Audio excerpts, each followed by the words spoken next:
Donald Trump says all hell will rain down on Iran if it doesn't open the Strait of Hormuz by Monday. On social media, the US president has said, "Remember when I gave Iran 10 days to make a deal or open up the Hormuz Strait? Well, time is running out. 48 hours before all hell will rain down on them." Israel says it's ready to launch attacks on Iranian energy facilities, but is waiting for Trump to give the green light. Yemen's Houthi group has announced it's carried out a fifth attack against Israel. It says its forces fired a ballistic missile targeting Lod Airport in Jaffa and key military targets. The Yemeni armed forces, with God's help, carried out their fifth military operation, using a fissile ballistic missile and several drones targeting Lod Airport in the Jaffa area and vital military targets belonging to the Israeli enemy in southern occupied Palestine. This operation was conducted jointly with the Islamic Revolutionary Guard Corps, the Iranian army, and Hezbollah in Lebanon, and it successfully achieved its objectives. And in Iran, the search for a missing US weapons officer is about to enter a third day. The F-15 jet they were in was shot down over the southwest of the country on Friday. The pilot was rescued soon after. Now, we're going to be live this hour in Amman, Doha, Beirut and Tehran. Mohammed Val is in the Iranian capital for us. How is Iran reacting to these fresh threats from Donald Trump? Well, we don't have a fresh statement or reaction this afternoon or today since that latest tweet by President Donald Trump renewing the threats on Iran. But it has been talked about over the last few days. Iranians have been talking a lot about that ultimatum and those threats since the beginning of since the first warning from Donald Trump just a week ago. So they are saying that they are ready for anything that Americans are threatening to do. They have already seen some of that. They have seen attacks on their power facilities over the last few days. So some of what he threatened, they say, have already been underway. And they have the means and the capability to retaliate, which is what they think are probably going to show the Americans and the Israelis that Iran is not an easy target in this respect, and that it has something to do about it. If those threats are executed, Iran is threatening to strike at the same facilities in the region, and particularly in Israel, something they think is going to punish and cause pain, not only here in Iran, but in the region. So that's basically the line that is being reiterated here again and again. Iran has proved, it says, or they say, Iran has proved that it has the capabilities, contrary to what the Americans say, and they can still retaliate in kind, and they can still inflict pain also on their enemies, and they can defend their country. Mohammed, what is the situation with the downed plane and the search for the aircraft personnel? I mean, little details today, but the area has been sealed according to the authorities, and they have asked civilians and people in that area to try to help with finding the pilot. So both sides, the Americans and the Iranians, are looking for the same pilot in the same area, and they have their own procedures. We don't have also much reporting about what the Americans are doing, what kind of activities is going on there by the Americans themselves. Yesterday, in the evening, there were reports, not corroborated, about clashes and the two sides trying to dominate the place and to investigate in it and search. But today, what we know is that it is sealed off by the Iranian authorities, and that there is search going on by both the Iranian armed forces and also civilians looking for that pilot. Mohammed, thank you very much indeed. Mohammed Val there in Tehran. Well, as we've just been talking about, the search for the missing US airman whose fighter jet was shot down over Iran is about to enter a third day. Al Jazeera's Mike Hanna reports from Washington, D.C. Neither the White House nor the Pentagon have commented on these ongoing search operations for the crewman who was brought down by Iranian air defenses. And there's also been no explanation from the Pentagon or indeed the White House as to why, just days after they claimed that Iranian air defenses had been obliterated, you have U.S. aircraft being shot down by the self-same air defenses. So this is a major problem for President Trump. Certainly there's going to be a public reaction as the saga continues. While the search continues for the missing crew member, the fact that U.S. aircraft were shot down in skies that the U.S. insisted it had complete control over is something deeply concerning to many Americans and probably to the White House as well. Charles Kupchan is a senior fellow at the Council on Foreign Relations. He's joining us from Philadelphia. Thank you very much indeed for being with us. I want to talk to you about Donald Trump's threats with regard to Iran's energy facilities in the event that the Strait of Hormuz is not opened. What are your thoughts on that? Well, you know, I think that Trump does not have a lot of arrows in his quiver except to escalate, to de-escalate in his mind. In other words, to impose more costs on Iran, to raise the pain, to try to get Iran to make a deal, to open the Strait of Hormuz. And that's because if you don't get a deal, it's very difficult to open that strait. It's narrow, it's shallow. The Iranians can mine it. They can send out speedboats from the coast. They can launch missiles from the high ground along the coast. And so I think, at least for now, the U.S. is continuing to believe that it can get a deal.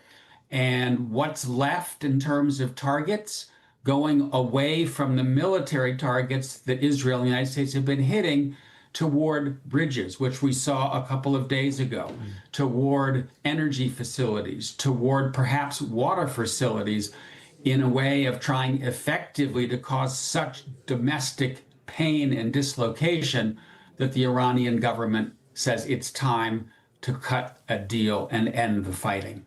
Does the nature of this particular threat that he's issued tell us anything about any sense of urgency he might be feeling in terms of trying to bring this war to an end? I think Donald Trump feels considerable urgency, and that's because this is not a popular war in the United States. I would say that at the beginning of the war, a majority of Americans were not on board, and that has shifted even more decisively against the war since it began about 5 weeks ago. Most American allies are not on board with the war. And very importantly, and perhaps crucially, this is a war that, even though it's not affecting the flow of oil to the United States per se, we live in a world in which the market for oil is globalized. And as a consequence, we Americans are now paying $4+ a gallon when we fill up the car. We're seeing energy prices go up, electricity prices go up, fertilizer, food.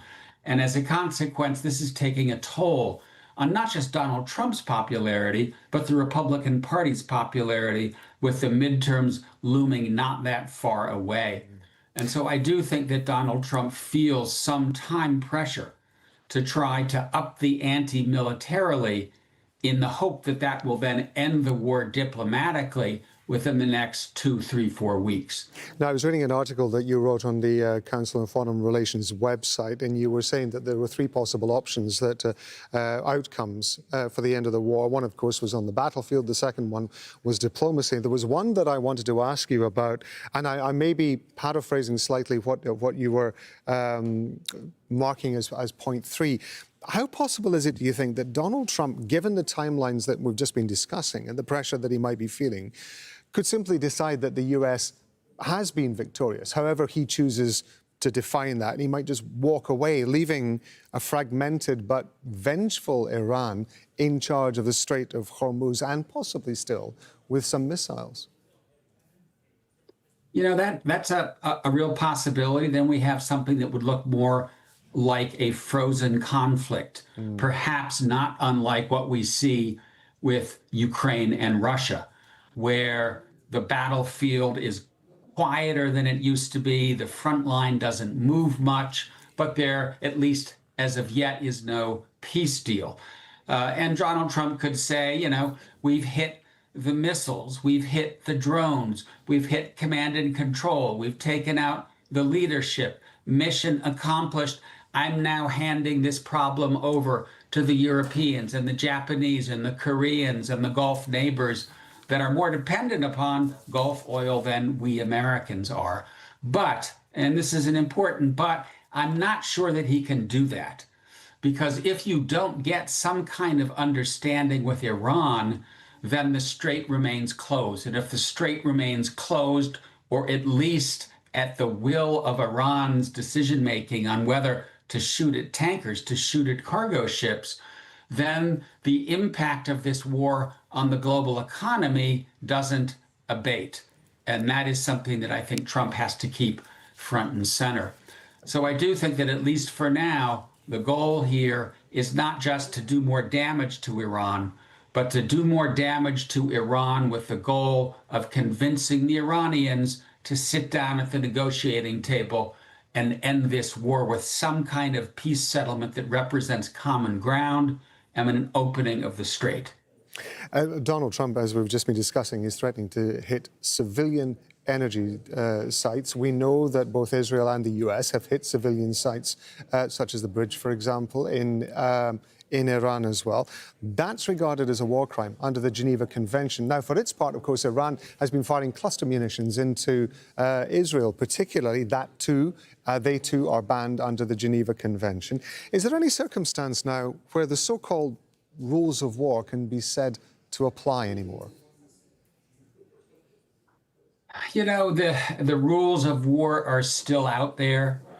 I wish that we lived in a world where countries abided by them, but we are also in a moment in history in which geopolitical competition is heating up, in which great power rivalry, which was in abeyance 2-3 decades ago, seems to be coming back with a vengeance.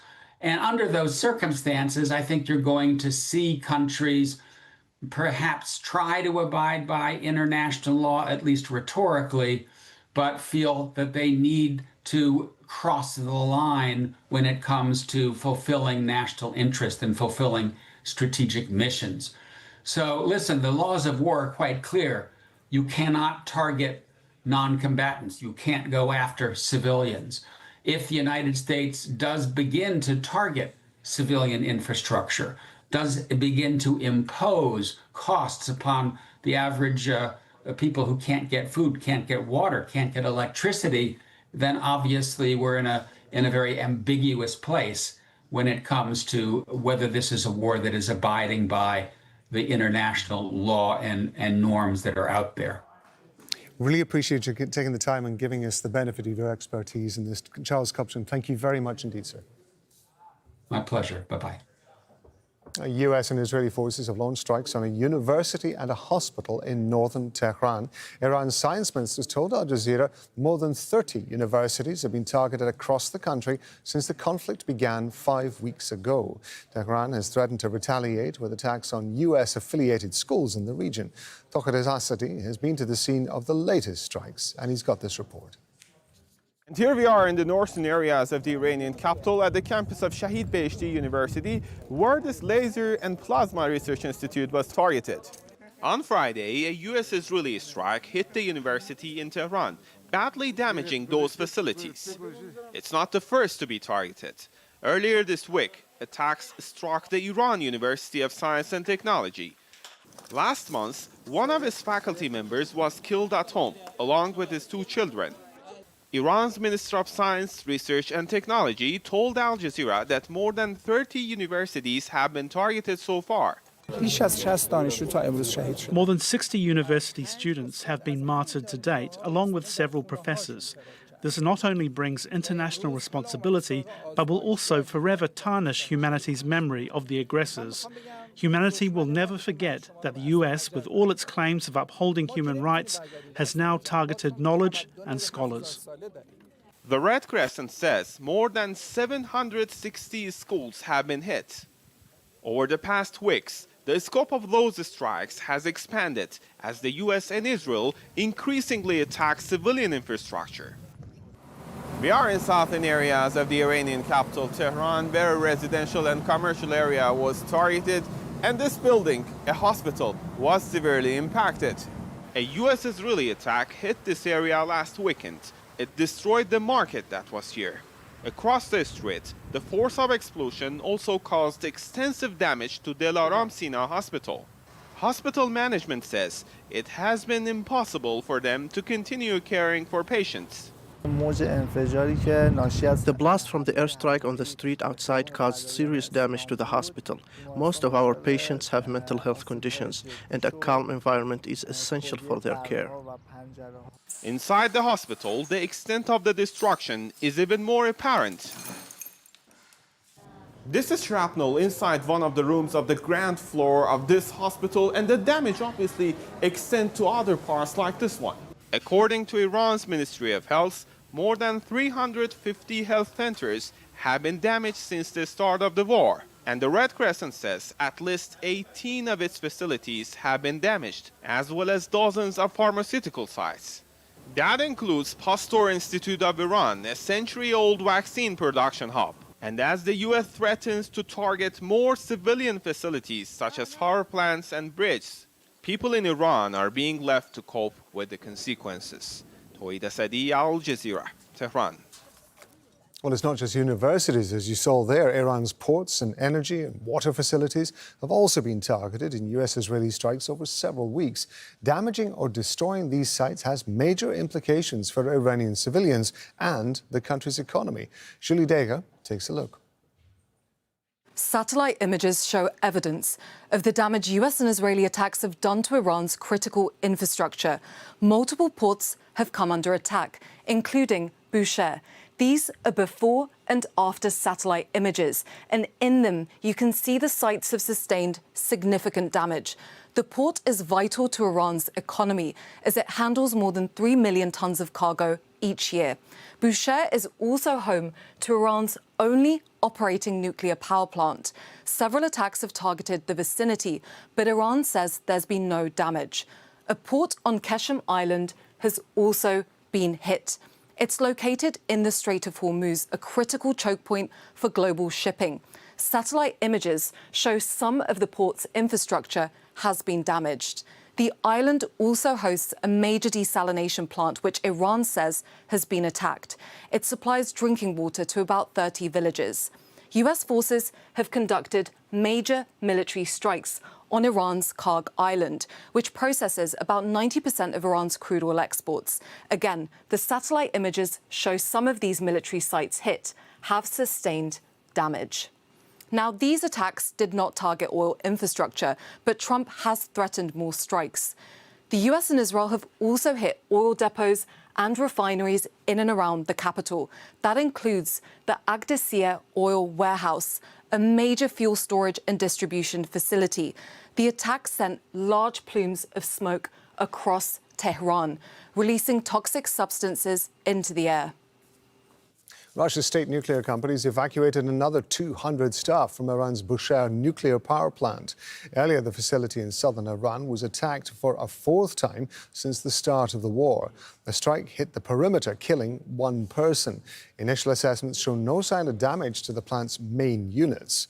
Iran's Foreign Minister Abbas Araghchi has warned on Saturday that radioactive fallout from an accident would, in his words, end life in Gulf capital cities. Alan Eyre is a distinguished diplomatic fellow with the Middle East Institute. He's also a former senior diplomat on the U.S. negotiating team for the 2015 JCPOA Iran nuclear deal. And he explains why countries in the Gulf should be alarmed by the latest strike on Bushehr nuclear plant. It's a terrifying event, especially considering it's the fourth.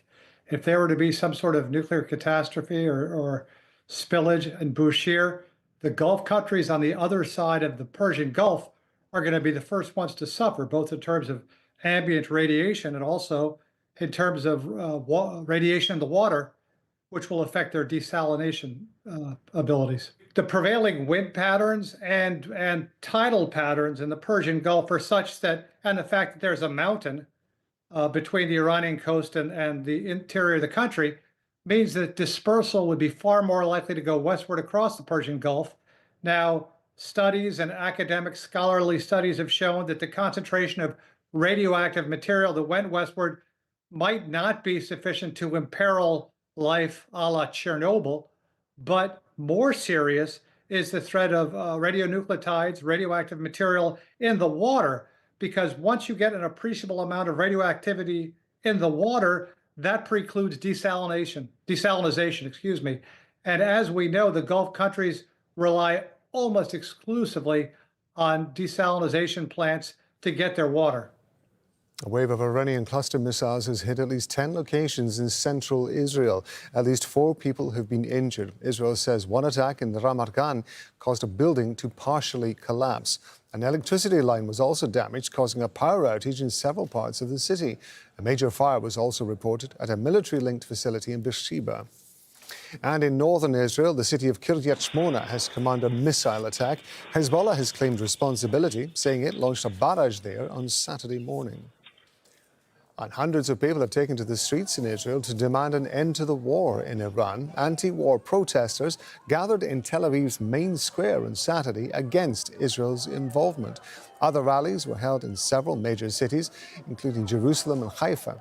Protests are held every Saturday against the Netanyahu government. Rob McBride is joining us now from the Jordanian capital, Amman, where he's monitoring what's going on in Israel. Israel coming under heavy attack from Iran, Hezbollah and the Houthis in Yemen. Meanwhile, we've been hearing from an Israeli official saying they're ready to hit Iranian energy facilities. They're just waiting for the green light from the US, Rob.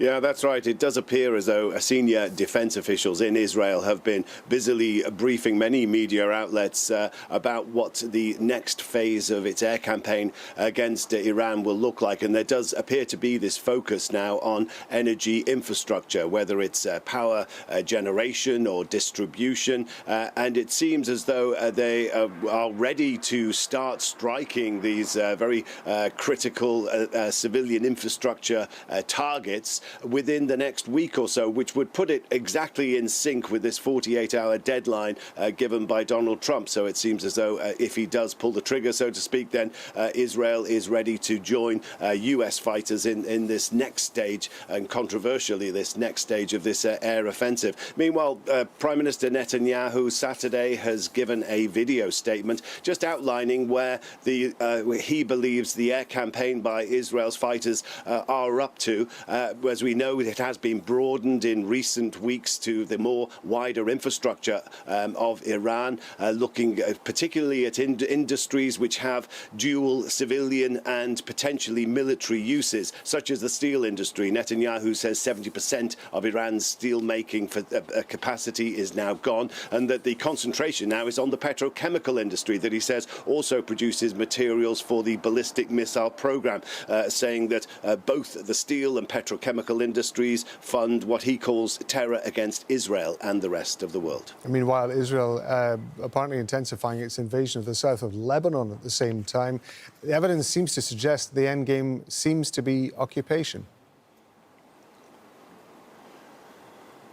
It does look increasingly like that. Some more hawkish figures in Israel and even in the coalition government itself have said that potentially the Litani River, well inside Lebanon, should become Israel's new northern border. It is not unprecedented. Israel has had military incursions into southern Lebanon on numerous occasions over the years in conflicts back and forth with groups like Hezbollah. At the end of the last century, it occupied for nearly 20 years, creating a buffer zone in South Lebanon. The difference this time, of course, is the wholesale relocation of people from the areas that it's now moving into. The military's also used this opportunity to remind the Israeli public just about the threat that Hezbollah still faces, possibly as a way of stealing their spirit for what is to come, for the increasingly fierce battles to come. Also to give justification, I think, for the measures that it is taking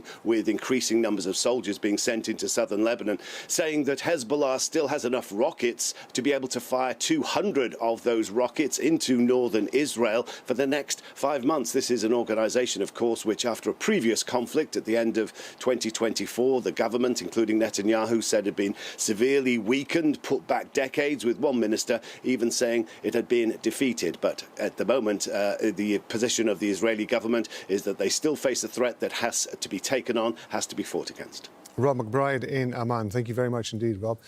Well, Israeli forces have been attacking the southern suburbs of Lebanon's capital on Saturday. This is the aftermath from drone attacks that injured at least 11 people. The army says it was targeting Hezbollah infrastructure, as Rob was just describing.